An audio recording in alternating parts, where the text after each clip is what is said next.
So guys, all set. বাইকের chain loop হয়ে গেছে আর মাউন্ট নড়ে গেছে। গোপ্রো পরে না গেলেই হয়, গিয়ে আমাকে আবার আর কিছু একটা করতে হবে মাউন্টের জন্য। যাই হোক, ফেভিকুইক মেরে দিয়েছি, আশা করা যায় পড়বে না। আয় পাম্পে আয়। আর এখানে সবাই রেডি। টাইম হচ্ছে আজ 9টা, যেতে হবে 235 কিলোমিটার মতো, 235 কিলোমিটারের মতো। তো কাল যে হোটেলে ছিলাম সেটা হচ্ছে এইটা, এই হোটেলটা ছিলাম B2 Riders hostel. B2 Riders hostel.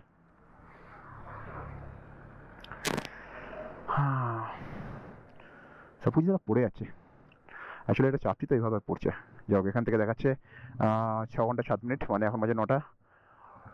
3-4টার মধ্যে পৌঁছে যাওয়া উচিত। যেহেতু আমরা আস্তে আস্তে যাবো তাই একটু দেরি হবে, বাট ওভারঅল 4টার মধ্যে পৌঁছে যাওয়া উচিত আমাদের। সামনে পেট্রোল পাম্প থেকে পেট্রোল ভরে নেবো, আর তারপরে, কারণ আজকে পর থেকে আর পাম্পে পেট্রোল পাওয়া মুশকিল হয়ে যাবে, আর পেট্রোল পাবো না আজকে। যা পেট্রোল পাম্প থেকে তেল ভরতে পারবো। আফটার দ্যাট আমাদেরকে ওপেন পেট্রোল থেকে তেল নিতে হবে। তো ফুল ট্যাঙ্ক করে নেবো। আর আচ্ছা, এখানেও থাকা যেতে পারে, ঠিক আছে, ফুল ট্যাঙ্ক করে নেবো। আর সঙ্গে 10 লিটার জার আছে, ভরে নেবো 10 লিটার মতো। বলে দেবো কোথায় যাচ্ছে না, যেমন বলে দেওয়া যাচ্ছে। যাই হোক, টোটাল ডিস্টেন্স কিলোমিটার মেবি হবে 700 750 মতো।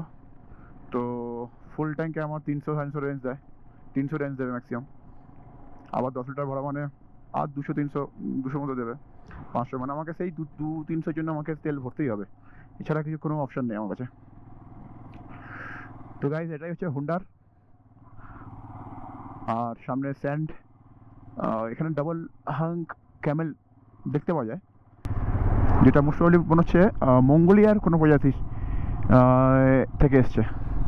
ক্যামেল, ডাবল হাম্প ক্যামেল এখানে দেখতে পাওয়া যাবে। দুটো কুঁচওয়ালা উট, নর্মালি দেখা যায় না। যা হোক, এটাই সেই মরুভূমি, কোল্ড ডেজার্ট। ইন্ডিয়াতে এই কোল্ড ডেজার্ট একটাই আছে, এখানে লাদাখে। অনেকে ফটো সেশন করছে ওখানটায়, একবার নেমে দেখলে ভালো হতো আমাদের, কারণ আমরা কাল এসেছি, এখানে নামিনি। দিনের বেলা এসেছিলাম, প্রচণ্ড প্রচণ্ড প্রচণ্ড গরম ছিল, প্রচণ্ড গরম ছিল তখন সেই মুহূর্তে। সামনে বেশ কিছু রাইডার আছে যারা যাচ্ছেন।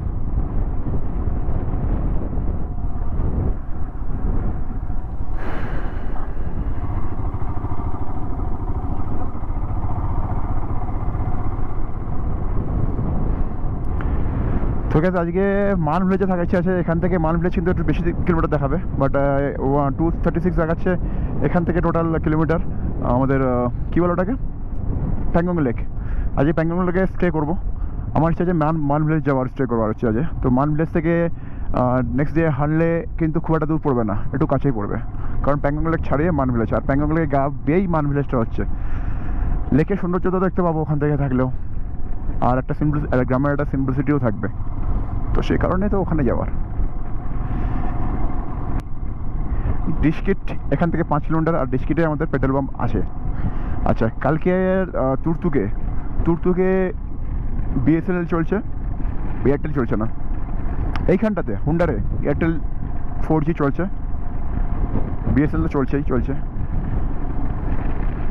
ব্যাস। মোটামুটি 4G, কারো যদি পোস্টপেড এয়ারটেল থাকে সে মোটামুটি চালিয়ে নিতে পারবে, চাপ নেই। থেকে 3টে রাস্তা ভাগ হয়েছে, মানে খালসার থেকে আসলে টিমন, আর দেন 3টে রাস্তা ভাগ হয়েছে। কিংবা যদি আমরা আসি টুয়ার্ডস হাললে থেকে, হালনার হুন্ডার মানে ডিস্কিট থেকে যদি আসি, তো যেখানে ধাক্কা খাচ্ছে ওখানে 3 রাস্তার মোড়, তো সেই জায়গাটার নাম হচ্ছে টিমন একটা পেট্রোল পাম্পও আছে। প্লাস যদি ডিস্কিট থেকে আসার সময় যে রাস্তা ভাগ হচ্ছে, বাঁদিকে যে রাস্তা যাচ্ছে ওটা হচ্ছে পানামিকের দিকে, পানামিক। আর ডান দিকে যে রাস্তা যাচ্ছে ওই রাস্তাটাই যাচ্ছে খালসার হয়ে, তার আগে একটা বাঁ দিকে রাস্তা ঢুকবে, সেটা হচ্ছে মানে ডান দিকে রাস্তা আছে ওটা খালসার দিকে আছে। আর ওই রাস্তা দিকেই যেতে হবে আমাদেরকে প্যাংগং লেকের দিকে যেতে গেলে। তো এটুকুই আপডেট। এখন একটু চালিয়ে নি বাইকটা, অলরেডি অনেকক্ষণ লেট হয়ে গেছে, আমরা অনেক প্রচুর লেট হয়ে গেছে আজকে। তো সোজা কথা বোঝা গেল যে খালসারের দিকে আসতে গেলে ডান দিকে যে রাস্তাটা মারছে, মানে ডিস্ট্রিক্ট থেকে যখন আসছি, যেখানে ধাক্কা খাচ্ছি, যেখানে তিনটে রাস্তা ভাগ হয়েছে, ওই জায়গাটার নাম হচ্ছে টিমন। টিমন থেকে বাঁদিক গেলে পানামিক, আর ডান দিক গেলে হচ্ছে খালসার। আর ওই সেম রুটে যেতে হবে আমাদেরকে প্যাংগং লেক যেতে গেলে। তো কার্যক থেকে যখন আসবো এখানটায়, আমরা এখানটার ঠিক এই জায়গাটা এসে দাঁড়াবো, যেখানে তিনটে রাস্তা ভাগ হয়ে গেছে। একটা খারদুলা দিকে যাচ্ছে, খারদুলা হয়ে লে ডান দিক মারলে, স্ট্রেট মারলে প্যাংগং, শক্তি, হাগাম, শায়ক। তো এখান থেকে প্যাংগং হচ্ছে 130 কিলোমিটার, আর লেও স্ট্রেট দেখাচ্ছে অবশ্য, মানে এখান থেকে লেও যাওয়া যাবে। তো এই রাস্তা দিয়ে 54 কিলোমিটার মতো পর্যন্ত স্ট্রেট এরমভাবে যেতে হবে, মানে পাহাড়ি রাস্তায় ঘুরে ঘুরে যেতে হবে আর কি, সেটাই।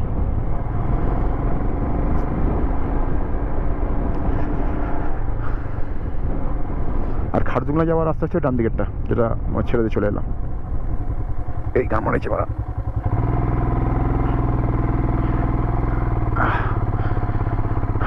এই হচ্ছে বালি, হেভি রিস্কি। একটুখানি সাবধানে, একটুখানি যদি স্লিপ করো না, একদম পুরো ওই যে খাইতে, তো একটুখানি পথের দিকে নজর রাখো। আর নতুন টায়ার নিয়ে এখানে এসো, টায়ার কন্ডিশন ভালো না হলে কিন্তু বাবা স্লিপ করেছো তুমি।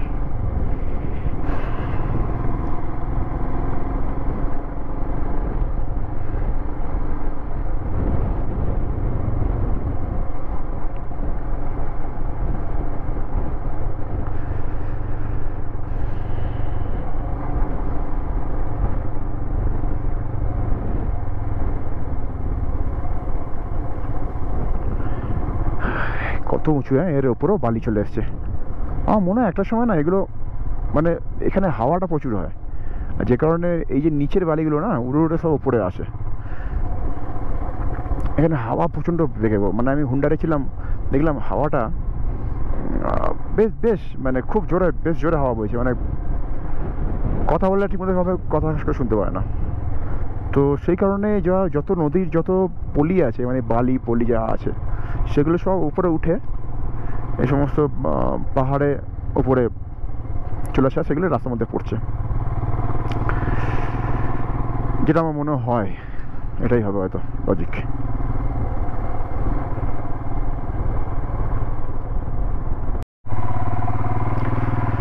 আজকে ওয়াটার সিং পাচ্ছি, আজকে আমি নিয়ে আসিনি, গাম্বুট পড়িনি, কি অবস্থা।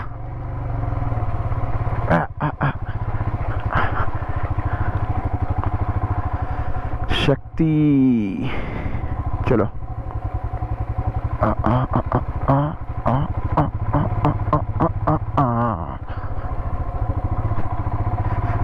ওয়ারিলা পাস যেতে গেলে শক্তি দিয়ে যেতে হবে।